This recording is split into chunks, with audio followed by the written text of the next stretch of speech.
जय हिंद दोस्तों। आज हम आपको यहाँ पे कक्षा 12 का जो हमारा लेसन है सारणिक यानी कि डिटर्मिनेट, इस पर संबंधित हमारे ये क्वेश्चन है जो कि बोर्ड एग्जाम में पूछे गए हैं। कैसे करते हैं जरा ध्यान से समझिएगा। जितना आप इसको केयरफुली समझेंगे उतना आपको अच्छी तरह समझ में आएगा। ठीक है दोस्तों, तो कैसे करते हैं वीडियो में बने रहिएगा। सबसे आसान तरीका है, आपको इसके बारे में जानना है। ये 1 प्लस ओमेगा स्क्वायर दे रखा है, तो इसके हमारे दो प्रॉपर्टी होती हैं, आपको अच्छी तरह पता होना चाहिए इसके बारे में। तो इसकी प्रॉपर्टी क्या होती है, अगर ओमेगा क्यू है तो उसका मान वहां पे क्या होता है 1 होता है। और इसकी दूसरी प्रॉपर्टी है 1 प्लस ओमेगा स्क्वायर बराबर क्या होता है 0 होता है। तो ये दो प्रॉपर्टी आपको अच्छी तरह पता होना चाहिए। ये दोनों सवाल, ये हमारा पहला प्रश्न है और ये हमारा दूसरा प्रश्न है, दोनों सवाल इसी प्रॉपर्टी पर आधारित है। तो कैसे करते हैं देखिएगा। फिलहाल तो यहाँ पे सारणिक के लिए चल रहे हैं, तो ये पहले हम इसको सॉल्व करते हैं। तो यहाँ पे हमारे पास कितना दे रखा है 1 और ओमेगा, और यहाँ ओमेगा स्क्वायर दे रखा है। यहाँ पे ओमेगा स्क्वायर प्लस 1 और यहाँ पे ओमेगा 1 प्लस ओमेगा दे रखा है। और बराबर हमें क्या करना है 0 सिद्ध करना है। तो सबसे पहले हमने क्या किया, इसका LHS ले लिया। और LHS लेने पर आपको ये वाली प्रॉपर्टी पता होनी चाहिए। तो हमारे पास आपको पता है ये हमारा 1 C1 है, ये C2 है, ये C3 है, ये हमारा क्या है R1 है, ये R2 है और ये R3 है। तो देखिए ध्यान से देखिएगा, 1 प्लस ओमेगा स्क्वायर आ रहा है। तो अगर मैं इसमें क्या कहते हैं C1 plus C2 plus C3 जोड़ दूं तो हमारा क्या करेंगे, ये कॉमन आ सकता है। तो मैंने क्या किया, इसमें प्रॉपर्टी लगा दी मैंने अपनी ये वाली। तो यहाँ पे मैंने क्या किया, ये हमारा क्या है, हमारा C1 है, तो C1 plus C2 plus C3 कर लेते हैं।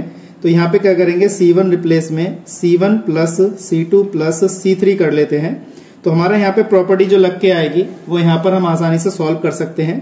तो यहाँ आएगा 1 प्लस C1 में ये जोड़ा C2 हो जाएगा ओमेगा और C3 हो जाएगा ओमेगा स्क्वायर। ऐसे इसमें जोड़ेंगे 1 प्लस ओमेगा स्क्वायर, ऐसे यहाँ पे जोड़ेंगे 1 प्लस ओमेगा स्क्वायर। यहाँ पे हमने कोई नियम नहीं लगाया, इसको ऐसे उतार लेते हैं सेम टू सेम।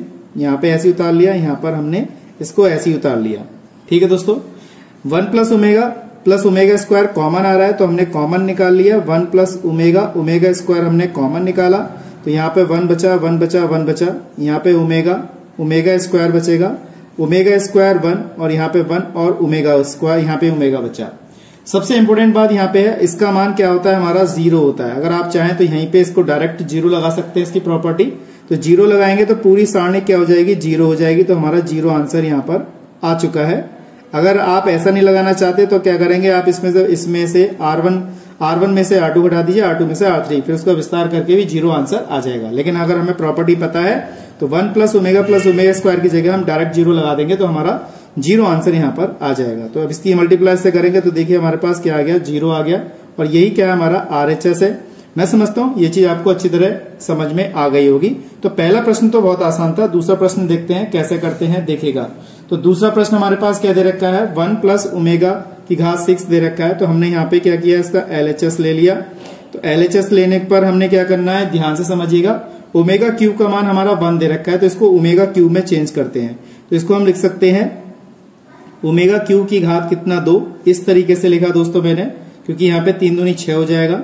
यहाँ ओमेगा 6 कर दिया और यहाँ पे ओमेगा स्क्वायर कर लिया, क्योंकि 8 दे रखी घात। तो इस तरीके से मैंने इसको चेंज कर लिया। बिल्कुल सेम ऐसे ही ओमेगा क्यूब की घात कितना 2 हो जाएगा। यहाँ पे कितना ओमेगा क्यूब ऐसे रहने दिया, 7 है, ओमेगा घात 6 अलग और ओमेगा अलग कर लिया मैंने। यहाँ पे ओमेगा घात कितना 6 अलग कर लिया, ओमेगा घात 2 अलग कर लिया। यहाँ ओमेगा घात 6 अलग और ओमेगा अलग, और यहाँ पे क्या रह गया हमारा 1 रह गया। ठीक है, ओमेगा क्यूब का मान कितना होता है 1, तो यहाँ पे 1 लगा देंगे हम। तो ये 1 हमारे पास पहले से ही है, इसकी जगह 1 लगाया, इसकी जगह 1। तो यहाँ पे ओमेगा स्क्वायर बचेगा। यहाँ पे देखिए इसकी जगह पे 1 आ जाएगा, यहाँ पे 1 आ जाएगा, यहाँ पे ओमेगा बचेगा, यहाँ पे ओमेगा स्क्वायर बचेगा, यहाँ पे ओमेगा बचेगा और यहाँ पे क्या बचेगा 1 बचेगा। ठीक है, अब हम क्या करते हैं, आप चाहे तो इसको इसमें से घटा सकते हैं, वरना डायरेक्ट विस्तार कर लीजिए। जो आएगा विस्तार करके वो हमारा क्या आएगा, इसका आंसर आ जाएगा। ठीक है, तो 1 के साथ विस्तार करेंगे, ऐसे लिखेंगे। इसके साथ विस्तार करेंगे तो यहाँ पे माइनस चिन्ह के साथ विस्तार होगा, और इसके साथ विस्तार करेंगे तो प्लस ओमेगा स्क्वायर के साथ विस्तार होगा। इस तरीके से विस्तार हम यहाँ पे कर रहे हैं। ठीक है दोस्तों, अब हमारे पास क्या है, इसको दुबकाएंगे तो यहाँ पे बचेगा 1, यहाँ पे ओमेगा और यहाँ पे 1 बचेगा।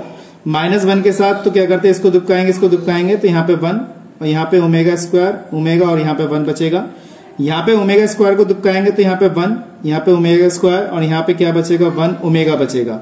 तो ये 1 बचा हमारे पास, इसकी गुणा इससे 1 माइनस का ओमेगा स्क्वायर माइनस का 1 माइनस ओमेगा क्यूब हो जाएगा, यहाँ पे प्लस का ओमेगा स्क्वायर, ओमेगा माइनस का ओमेगा स्क्वायर, इस तरीके से हमने इसको रखा।